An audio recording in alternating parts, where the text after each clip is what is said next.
Right now, while you're watching this, you're standing at a crossroads.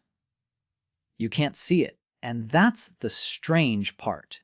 The most important crossroads in our lives are almost always invisible.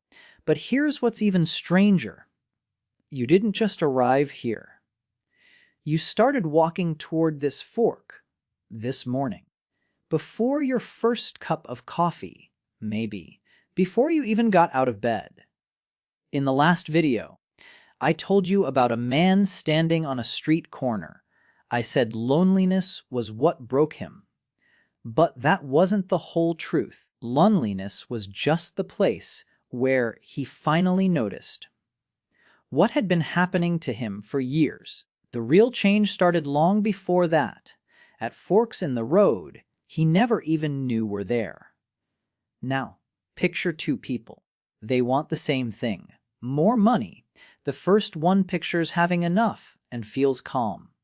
Not excited, not greedy, just calm, like a life with enough is already normal for him. The second one wants it just as badly, maybe even more. But every thought about money comes wrapped in fear. What if I lose it all? What if it's never enough? What if it's already too late? One goal, two completely different roads. Give these two people a year, and their lives can end up so different. It's like they're living in separate worlds. Most people would call that luck, or discipline, or talent. But sometimes it's much quieter than that, because almost nobody understands one thing. You don't pick the road first and then start to feel something. It happens the other way around. First, you feel something, and then your brain starts showing you a certain road. Say you just bought a red car.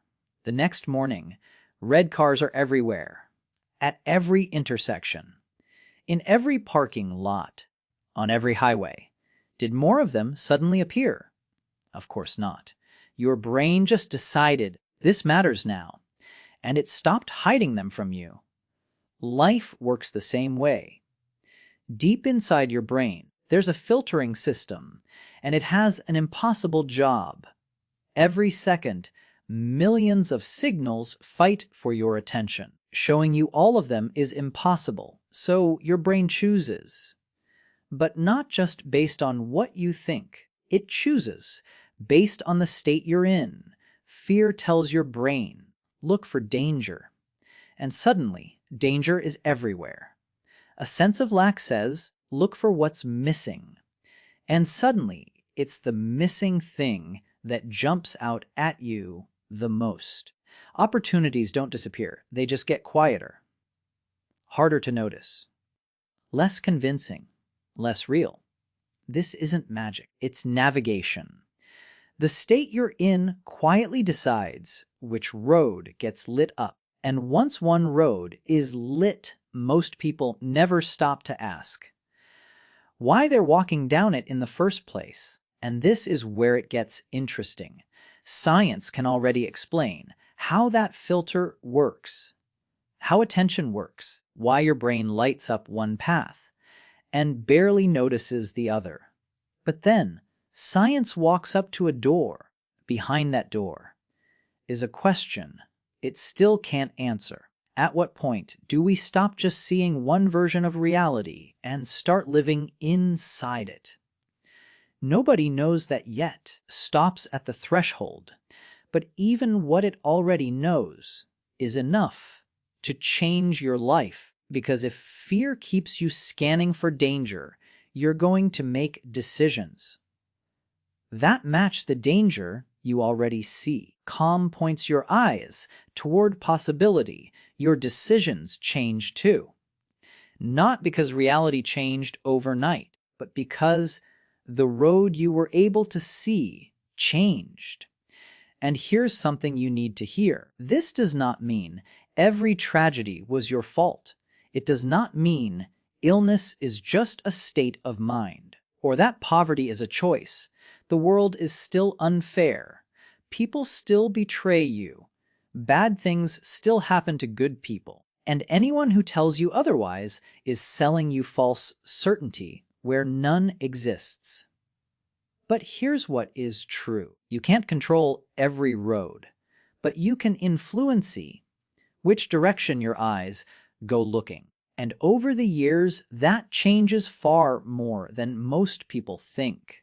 Now, let's go back to the man on the street corner. Everyone thought it was the road in front of him that trapped him.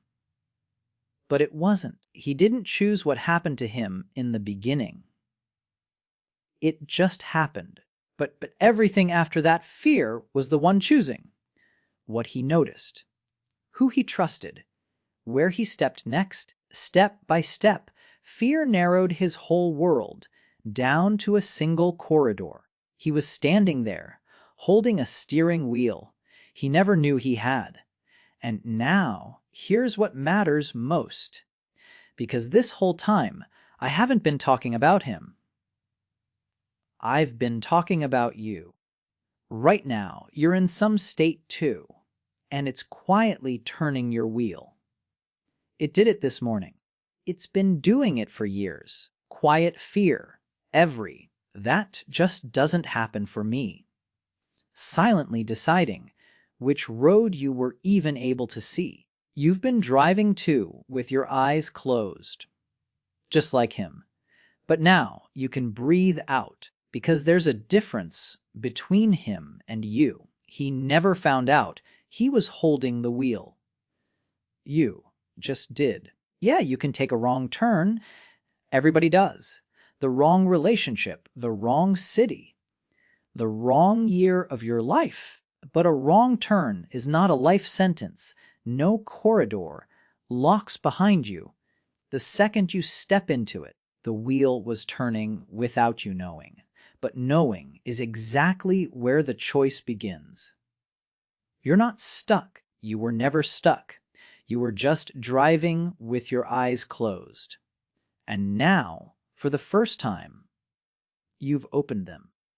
So there's one question left. Only now you're asking it wide awake. What state will you take your next step from? Drop one word in the comments. The state you live from most of the time these days. Not the one you want.